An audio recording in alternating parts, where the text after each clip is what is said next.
Assalamualaikum warahmatullahi wabarakatuh. Salam sejahtera bagi kita semua. Shalom. Om Swastiastu. Namo Buddhaya. Salam kebajikan.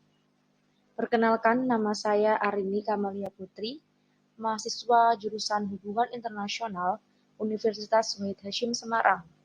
Pada kesempatan kali ini, saya akan menjelaskan tentang studi rezim lingkungan internasional. Dalam ilmu hubungan internasional, terdapat studi rezim internasional. Topik yang akan kita bahas pada hari ini yaitu rezim internasional, rezim lingkungan internasional, dan keefektifan rezim tersebut.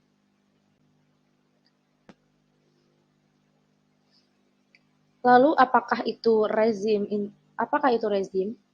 Rezim didefinisikan sebagai perjanjian multilateral yang memiliki tujuan untuk mengatur isu nasional pada berbagai area isu.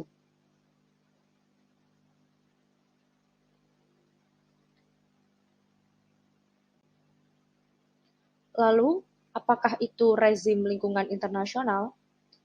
Rezim lingkungan internasional merupakan rezim yang bersifat non-profit dan berbasis kesadaran. Rezim ini tidak berbasis kekuatan karena efektivitasnya tidak bergantung pada aktor hegemon, namun pada keputusan bersama.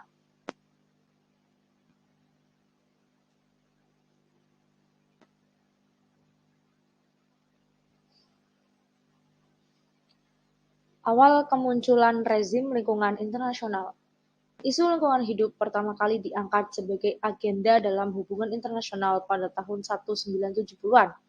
Hal ini ditandai dengan diselenggarakannya konferensi PBB tentang lingkungan hidup pada tahun 1972 di Stockholm, Swedia. 2 dasawarsa kemudian, isu lingkungan hidup diangkat kembali dalam konferensi PBB tentang lingkungan hidup di Rio de Janeiro, Brazil tahun 1992. Yang sebelumnya diawali dengan konferensi PBB mengenai perubahan iklim dunia di Montreal, Kanada tahun 1980. Lalu apa sih yang menelatar belakangi rezim lingkungan internasional itu? Yang pertama, adanya aktivitas industri. Aktivitas industri ini menghasilkan limbah dan polusi. Kemudian ada deforestisasi yang menyebabkan suhu bumi meningkat sehingga menyebabkan global warming. Pemanasan global ini menyebabkan rusaknya lapisan ozon. Selanjutnya kita akan membahas tentang implementasi dari rezim lingkungan internasional, yang salah satunya yaitu Protokol Kyoto. Salah satu capaian penting paling maju dalam negosiasi konferensi perubahan iklim adalah diadopsinya Protokol Kyoto sebagai mekanisme pengurangan emisi. Protokol Kyoto ini dijadikan sebagai acuan bagi negara-negara untuk melakukan penurunan emisi gas rumah kaca, khususnya bagi negara maju, yang di dalamnya terdapat besaran penurunan serta tenggat waktu batas penurunan emisi bagi masing-masing negara. Lalu pertanyaannya, apakah Protokol Kyoto ini sudah efektif untuk menyelesaikan permasalahan lingkungan global? Protokol Kyoto dianggap tidak efektif karena tidak mampu menyelesaikan masalah lingkungan yang ada. Kurang efektifnya Protokol Kyoto disebabkan oleh beberapa negara industri yang tidak mau terlibat dalam rezim lingkungan ini, karena adanya benturan kepentingan antara kesepakatan pengurangan emisi karbon dan ekonomi industri. Karena ketidakefektifan tersebut, Protokol Kyoto dianggap gagal sebagai rezim internasional. Lalu kita akan melihat kegagalan Protokol Kyoto dari berbagai sisi. Dari sisi regularitas, tidak ada kapasitas dan kapabilitas negara-negara untuk memenuhi rezim tersebut. Dari sisi pembelajaran, Protokol Kyoto tidak mampu memberi contoh dan teladan kepada negara-negara, sehingga masalah lingkungan belum bisa teratasi dengan baik. Kelemahan lain dari Protokol Kyoto adalah adanya ambiguitas dari rezim ini perihal perhitungan jumlah emisi setiap.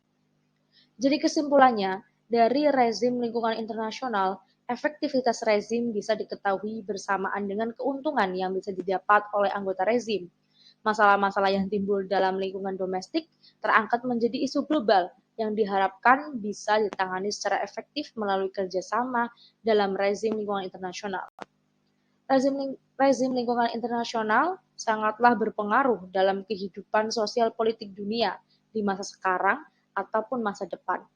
Namun, perlunya adanya kesadaran semua aktor dalam keberhasilannya, bukan hanya aktor negara, namun tiap individu memiliki andil besar dalam terciptanya rezim. Sekian presentasi yang dapat saya sampaikan, semoga dapat bermanfaat bagi Anda semua. See you in the next time. Terima kasih. Wassalamualaikum warahmatullahi wabarakatuh.